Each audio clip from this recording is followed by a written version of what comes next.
আসসালামু আলাইকুম বন্ধুরা, কেমন আছেন? গুজরাট থেকে সকল বন্ধুকে জানাই এমএন কিচেনে অনেক অনেক স্বাগত। আজকে আমি আপনাদের কলা দিয়ে পরোটা বানিয়ে দেখাবো। তার জন্য এখানে দেখুন আমি কলা নিয়ে নিয়েছি। এখানে দেখুন কলাগুলো খুব ছোট, ওপরটা কালো হয়ে গেছে কিন্তু ভেতরটা দেখুন খুব ভালো আছে। আমি কলাগুলো সব খোসা ছাড়িয়ে নিয়েছি এবং হাতের সাহায্যে দেখুন কলাগুলোকে আমি মেখে নিচ্ছি এবং ভেঙে নিচ্ছি এবং ভালো করে ভেঙে নিতে হবে যেন একটুও গিট্টি না থাকে। এই দেখুন আমার মাখা হয়ে গেছে। এরপর আমি পরিমাণ মতো লবণ দিলাম এবং একটা ডিমকে ফাটিয়ে দিয়ে দিলাম, দিয়ে 2 চামচ চিনি দিয়েছি, দিয়ে আবারও ভালো করে আমি মিশিয়ে নিচ্ছি। এই দেখুন যাতে চিনিটা ঘুলে যায়। এরপর আমি অল্প অল্প ময়দা দিয়ে মেখে নেব। এই দেখুন আমি অল্প অল্প ময়দা দিয়ে মেখে নিচ্ছি এবং একটা শক্ত ডো তৈরি করে নেব।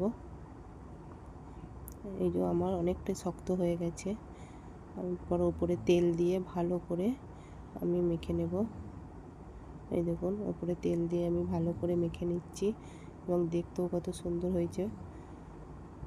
আমার দেখুন ডোটা তৈরি হয়ে গেছে এবং একে আমি 10 মিনিট রেস্টে রেখে দেব। 10 মিনিট পর এলাম ফিরে। এরপর দেখুন আমি আবারও বেলুন চাকিতে নিয়ে নিয়েছি এবং ভালো করে মথে নিয়েছি, দিয়ে দুটো ভাগ করে নিয়েছি। এরপর আমি লেচি কেটে নেব। একটা ছুরির সাহায্যে আমি লেচি কেটে নিচ্ছি। এই দেখুন আমার লেচিগুলো কাটা হয়ে গেছে। এরপর আমি গোল করে নেব। আমি একটাকে দেখিয়ে দিচ্ছি কেমন করে আমি গোল করি। এই দেখুন আমার গোল করা হয়ে গেছে। এরপর আমি বেলুন চাকিতে আটা নিয়ে নেব, নিয়ে একটা লেচি নিয়ে আমি গোল করে বেলে নেব। এই দেখুন আমি গোল করে বেলে নিচ্ছি। এই দেখুন আমার গোল করে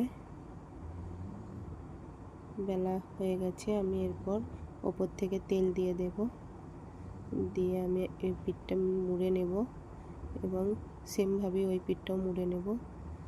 দিয়ে আবার এইভাবে মুড়ে আমি একটা পরোটা লেচি করে নিলাম। এইভাবে আবার একটা দেখুন বেলে নিয়েছিলাম, নিয়ে আবার সেমভাবে আমি ভাঁজ করে আর একটা পরোটা শেপ তৈরি করে নিলাম। এই দেখুন পরোটার লেচিগুলো আমার হয়ে গেছে। এরপর আমি একটা পরোটার লেচি নিয়ে নিলাম, নিয়ে একটা পরোটা বেলে নেব। আপনারা চাইলে যে কোনো শেপ দিতে পারেন, আমি 4 চৌকো শেপ দিয়েছি। এদিকে দেখুন আমি ওভেনটা জ্বালিয়ে দিলাম ও তাতে একটা তাওয়া বসিয়ে নিয়েছি, দিয়ে আমি একটা পরোটা দিয়ে দিলাম এবং আমি আরেকটা পরোটা বেলে দেখাচ্ছি। এই দেখুন এই পরোটা আমার বেলা হয়ে গেছে। এদিকে দেখুন পরোটাটা আমি উল্টে দিয়েছি এবং এই দেখুন পরোটাটা আমি আবার উল্টে দিলাম এবং তেল দিয়ে দিলাম। কত ফুলছে দেখুন, তেল দেওয়ার সঙ্গে সঙ্গেই দেখতেও কত সুন্দর হয়েছে। দেখুন কত সুন্দর দেখুন ফুলে যাচ্ছে। আপনারা বাড়িতে একবার ট্রাই করে দেখবেন। কোথায় দেখুন আমার একটা হয়ে গেছে, তুলে নিলাম। সেমভাবে আমি আবারও একটা পরোটা দিয়ে দিলাম এবং সেটাকে সেমভাবেই তেল দিয়ে আবারও আমি এপিট ওপিট 2 পিঠ সেঁকে নেব। এই দেখুন সেঁকে নিচ্ছি এবং সব কটাই কিন্তু ফুলছে। আমার এটাও হয়ে গেছে, আমি তুলে নিলাম। এইভাবে আমি সব কটা পরোটা দেখুন সেঁকে নিচ্ছি।